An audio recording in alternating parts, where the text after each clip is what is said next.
Hi everyone, it's Tyrese from Cars 2 and I have something really special to show you today. Straight from SEAT, it is the brand new SEAT Leon Estate FR Sport.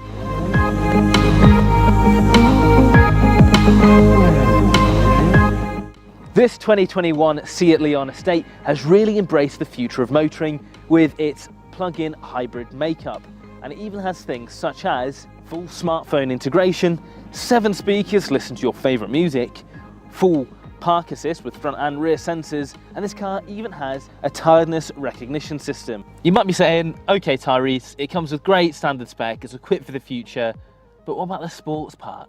What about the performance? Well, here we go.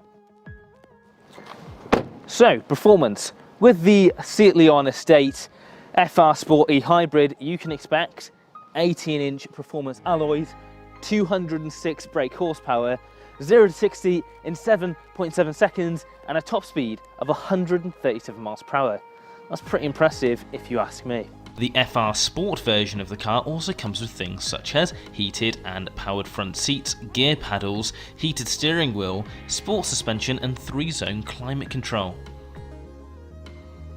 There's actually so much about this car, we can't actually fit all of it into one video. So, if you're interested in knowing more about the SEAT Leon Estate FR Sport E-Hybrid, then head over to www.cars2.co.uk for more information.